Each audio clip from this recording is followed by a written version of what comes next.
Friends, Narayani വ്ലോഗിലേക്ക് എല്ലാവർക്കും സ്വാഗതം. ഇന്ന് ഞാൻ കാണിക്കാൻ പോകുന്നത് പാലിൽ നിന്ന്, അതായത് പാലിൻ്റെ പാടയിൽ നിന്ന് നമുക്ക് എങ്ങനെ ഫ്രഷ് ആയിട്ട് നെയ്യ് ഉണ്ടാക്കാം എന്നതാണ്. അപ്പോൾ ഞാൻ സ്ഥിരമായിട്ട് പാല് വാങ്ങിക്കുന്ന ഒരാളാണ്. അപ്പോൾ ഞാൻ എന്നും പാല് കാച്ചിയിട്ട് അതിൻ്റെ ആ പാൽപ്പാട ഞാൻ എന്നും മാറ്റി ഇതുപോലെ സൂക്ഷിച്ച് വെക്കും. അപ്പോൾ ഇത്രയും സ്റ്റോക്ക് ആയിട്ടുണ്ട്. അപ്പോൾ ഇനി നമുക്ക് തയ്യാറാക്കാം, എങ്ങനെ നെയ്യ് ഉണ്ടാക്കാമെന്ന് തയ്യാറാക്കാം. ഒരു മാസം ഞാൻ പാലിൽ നിന്ന് സൂക്ഷിച്ച് വെച്ച പാൽപ്പാടയാണിത്. ഞാനങ്ങനെ ഫ്രിഡ്ജിലായിരുന്നു സൂക്ഷിച്ച് വെച്ചിരുന്നത്. ഇപ്പോൾ നല്ല കട്ടിയുണ്ട് ഇതിന്. അപ്പോൾ നമുക്ക് കട്ടിയോടെ തന്നെ ഡയറക്റ്റ് നമുക്ക് പാത്രത്തിലേക്ക് ഒഴിച്ച് നെയ്യ് ഉണ്ടാക്കാൻ കഴിയില്ല. അതുകൊണ്ട് നമുക്കിത് 6 മണിക്കൂറെങ്കിലും ഏകദേശം നമ്മുടെ റൂം ടെമ്പറേച്ചറിൽ വെച്ചിട്ട് വേണം നമുക്കിത് ഉണ്ടാക്കാനായിട്ട്. ഇപ്പോൾ നല്ല കട്ടിയോടെ ഇരിക്കുകയാണിത്. അപ്പം നല്ല ഒന്ന് ഹീറ്റായിട്ട് വേണം, ടെമ്പറേച്ചറിൽ ഇത് നല്ല ഒന്ന് ഹീറ്റായിട്ട് വേണം നമുക്കിത് തയ്യാറാക്കാൻ. അങ്ങനെ 6 മണിക്കൂർ റൂം ടെമ്പറേച്ചറിൽ നിന്ന് നമ്മുടെ പാൽപ്പേടയൊക്കെ ഒന്ന് മെൽറ്റായി വന്നിട്ടുണ്ട്. അപ്പം നമുക്കിനി നെയ്യ് തയ്യാറാക്കാം.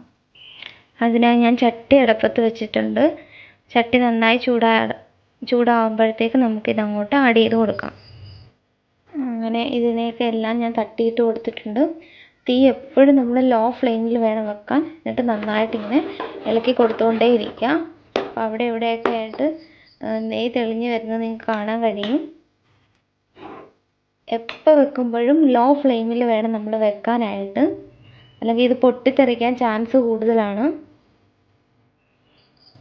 ഇടയ്ക്കിടയ്ക്ക് ഇങ്ങനെ ഇളക്കി കൊടുത്തുകൊണ്ടേ ഇരിക്കാം. ഇത് കുറച്ച് കഴിയുമ്പോഴത്തേക്ക് ഒരു ബ്രൗൺ ഷേപ്പ് നിറമായിട്ട് വരും. അവിടെ ഇവിടെയൊക്കെ ആയിട്ട് കുറച്ച് നെയ്യൊക്കെ ഇങ്ങനെ വന്ന് കിടപ്പുണ്ട്.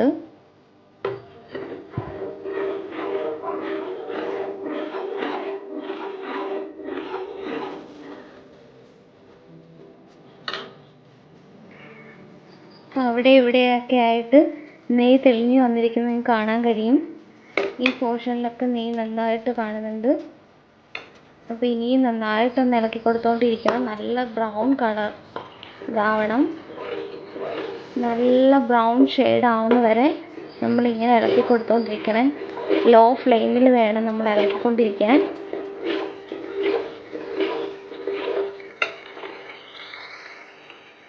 അപ്പോൾ നിങ്ങൾക്ക് കാണാൻ കഴിയും ഏകദേശം ഒരു ബ്രൗൺ ഷെയ്ഡൊക്കെ ആയി വന്നിട്ടുണ്ട്. കുറച്ചും കൂടെ ഒന്ന് നല്ലപോലെ ഒന്ന് ബ്രൗൺ ഷെയ്ഡ് ആവാനുണ്ട്.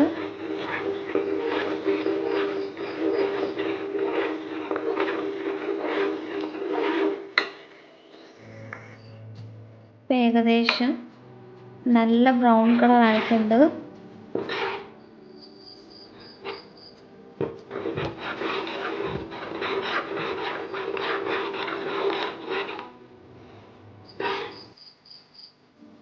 ഗ്യാസ് ഓഫ് ചെയ്തതിന് ശേഷം തണുക്കാനായിട്ട് മാറ്റി വെക്കാം.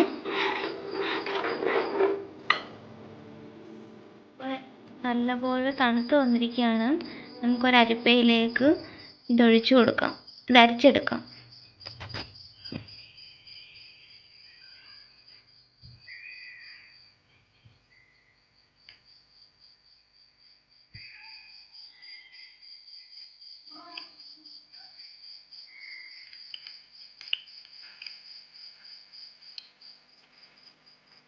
ഏകദേശം നമ്മളിപ്പം നല്ലപോലെയൊക്കെ അരിച്ചൊക്കെ എടുത്തിട്ടുണ്ട്.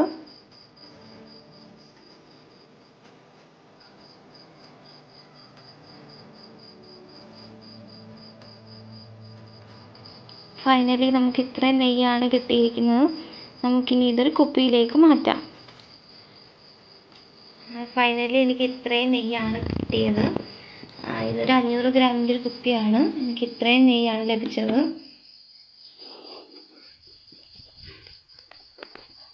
അപ്പോൾ എല്ലാവരും ഇത് വീട്ടിൽ തയ്യാറാക്കണം. എല്ലാവരും ഇത് ട്രൈ ചെയ്ത് നോക്കണം. കാരണം നമുക്ക് നമ്മുടെ വീട്ടിൽ തന്നെ ഉണ്ടാക്കിയ നല്ല പരിശുദ്ധമായ നെയ്യ് ഉപയോഗിച്ച് നമുക്ക് ആഹാര പദാർത്ഥങ്ങൾ പാകം ചെയ്യാം. നമ്മൾ കടയിൽ നിന്നൊക്കെ ഒന്ന് വാങ്ങിക്കുന്നതെല്ലാം കൃത്രിമമായിരിക്കും. അപ്പോൾ സ്വന്തമായിട്ട് തന്നെ ഇങ്ങനെ ഉണ്ടാക്കി കഴിക്കുന്നതിന് ഒരു നല്ല ടേസ്റ്റാണ്. ഇത് ഉണ്ടാക്കിയപ്പോൾ തന്നെ നല്ല മണമായിരുന്നു. അപ്പോൾ ഇത് വെച്ചിട്ടുള്ള ആഹാരം പ്രിപ്പയർ ചെയ്യുമ്പോഴും നല്ല സ്വാദിഷ്ടമായിട്ടുള്ള ആഹാരമായിരിക്കും. എല്ലാവരും വീട്ടിലിത് ട്രൈ ചെയ്ത് നോക്കുക. എല്ലാവരും ചാനൽ സബ്സ്ക്രൈബ് ചെയ്യുക, ലൈക്ക് ചെയ്യുക, കമൻറ്റ് ചെയ്യുക. അപ്പോൾ നെക്സ്റ്റ് വീഡിയോ ആയിട്ട് ഞാൻ വരുന്നതായിരിക്കും. Thanks for watching.